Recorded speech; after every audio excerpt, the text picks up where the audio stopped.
Greetings and welcome back to Will It Work Wednesday. This is a series where I'm trying a recipe to see if it's going to work out. So this is my standard biscuit dough recipe, link below. I wanted to see if I could turn it into some cheesesteak. I've already been able to make it into biscuits. I make it into pizza.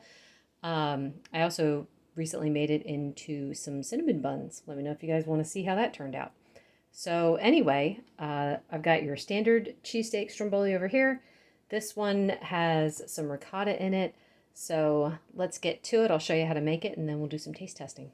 So I've got 1 pound of shaved steak. We get this from one of our local stores. We live in an area where this is pretty easy to find. So I got 1 pound of shaved steak. I'm going to put the burner on high. Generous salt and pepper.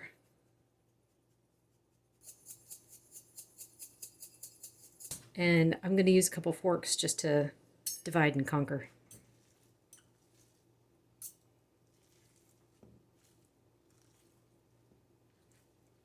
Actually, I've heard it a few times. Chefs who cook in like an actual restaurant stuff, how they were saying that one of the things they hate to see is home cooks putting cold meat into a cold pan and then turning the heat on. They're like, no. You have to get the pan hot first. Now, I don't know how they're doing it. And I'm not saying that they're wrong. I'm just saying, so my own experience from home is that when I have the pan hot first and I put the meat into the pan, I get burnt parts. And the rest won't be cooked all the way. So I don't do it like that anymore unless I'm frying some chicken in some oil. But things like this that are going to go pretty quickly, I'll throw it all in the pan, turn on the heat, and just wait. And I mean, the food's good, so I don't think I'm doing anything wrong there. Getting there. So this has some pieces that aren't quite 100% done, but I wanted to get it off the burner now because there's other pieces that are browning. So while this is waiting for me to get the dough made, it's going to continue cooking, even though it's not on the direct heat anymore. So I'm just going to kind of leave it alone. But first, throw in some pats of butter. So all told, this will probably be about 1.5 tablespoons of butter. You can add more, you can add less, or you can skip it. So I'm just going to let that sit there and wait while I'm making the dough. I'm also going to cover it because I've got my fan going, so I don't want the steak to dry out. So because I show this in 2 other videos, and I will link them below, I'm just going to go over this pretty quickly. This is 2 tablespoons of butter, 1/4 cup of sour cream or 60 grams, and 12 ounces of mozzarella cheese. I'm going to melt this over medium-low heat until it's nice and liquidy. And here I have already mixed together, this is 1/2 cup or, get out of here, 1/2 cup or 60 grams of coconut flour, 3/4 teaspoon of xanthan gum, it's so hard to say, 1/2 teaspoon salt, and then about 1/2 teaspoon of garlic powder. I think that's it. No, 2 teaspoons of baking powder. Now, once the cheese is done, I'm going to stir that in here along with 2 eggs that I already scrambled a little bit. I'm going to work it until, squish it all together.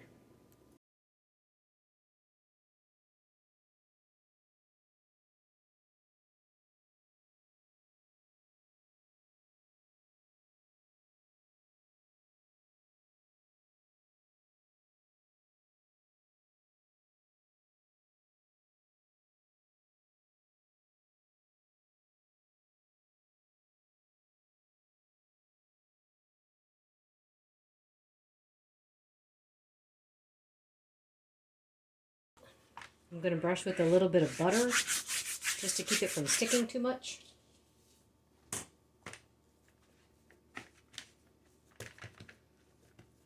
I'm debating if I want to do a square or a circle. I'm not sure.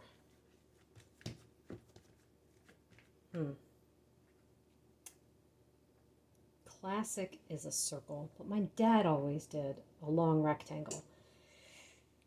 Let's go with a rectangle and see what happens. Just a little bit on top. Why do I never remember to take out my rolling pin? Ugh, the brain.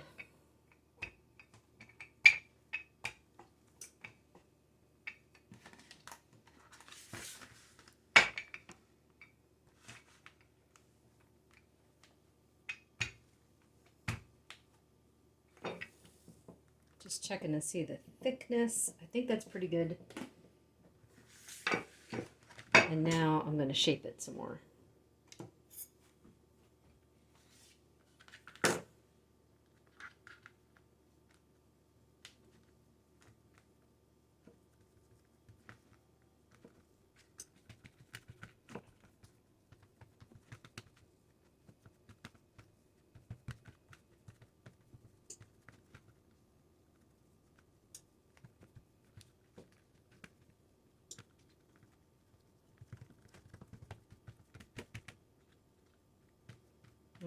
I think that looks pretty good. I'm going to turn it over onto my pan now. I'm using parchment paper this time instead of my silicone mats, just because I want to see if I can get a crispier bottom.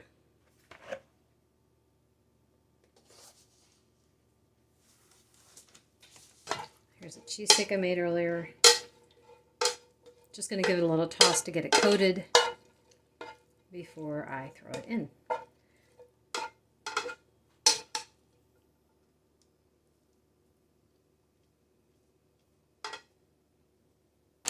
My husband likes mozzarella cheese, so that's what I'm going to add.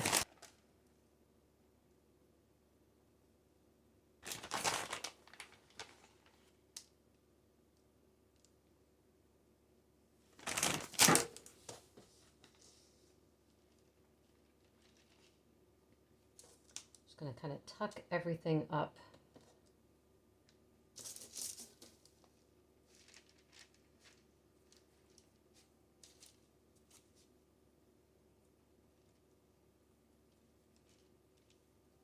The thing about this dough is it pinches together very easily.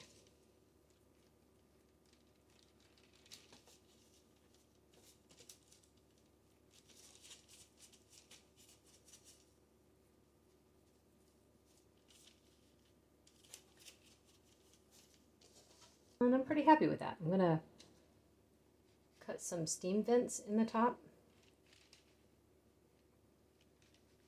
I had wanted to add some ricotta to one of the versions anyway, because why not, you know? So it's good that there's less in here, because then I can add some ricotta from my very favorite brand. You can use any ricotta. I just love these guys. This is like, I can eat it right out of the container. And it's got pasteurized whey, cream and milk, vinegar, and salt. That's it. So that makes me very happy. I think that's all I'm going to add. If you add too much ricotta, it becomes soupy, and I don't want that. I'm going to add some mozzarella cheese to the top of this, though.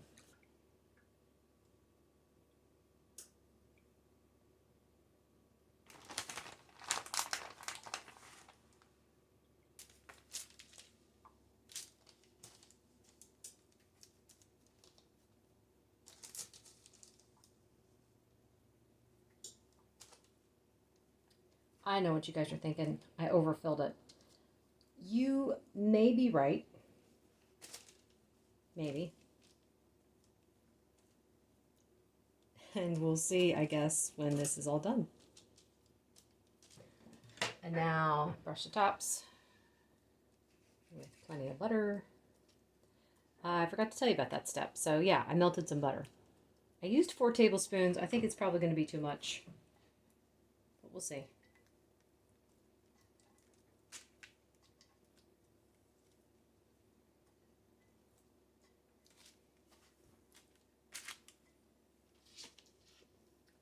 Okay, it's going to go in a 350-degree oven. I'm going to start checking it around 20 minutes. I might even check earlier because I need to see if it's kind of like spilling out the sides or anything like that, and that would just be disastrous. But I'll let you guys know what happens at the end. Woo! Woohoo! Look at how pretty that looks. Oh my goodness, it looks amazing. So I'm going to let these cool for about, maybe about 7 minutes. The whole thing took 29 minutes. So I would start checking around 20 though. You want to make sure that your filling's not leaking out. You can see some of the butter is on there, but apart from that, they did not split. I am so excited about that. But yeah, anyway, we'll wait about 7 minutes and then come back and do some taste testing. So it's been 7 minutes. Let's cut into them. Kind of wanted to see what the under part was like. Ooh, the under part's so brown. Oh, look at that. Oh, that's so great. Hooray. Try not to cut too deep. Don't want to cut my pan. That looks really good. I'm going to have to try both because it'd be weird not to. Now, okay, so while it's nice and brown and there's a bit of crisp, this is not going to be crispy like bread would be. So do not expect that.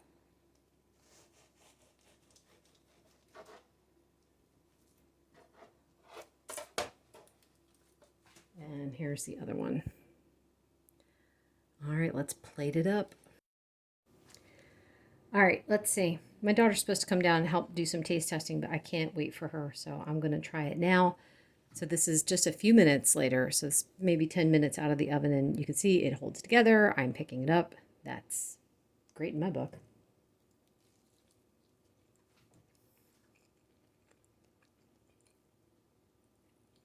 Oh my word.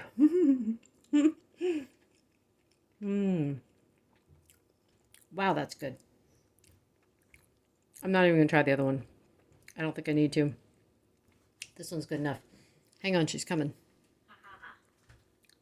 Now, quick caveat. My daughter's picky about the cheesesteak that she has, so she might not like this specific steak, but we shall see. You want to try that one? All right. Yeah, I'll let you know if it's the steak that's the problem or if it's the rest of it. Yeah. And I'm just going to dunk into the sauce.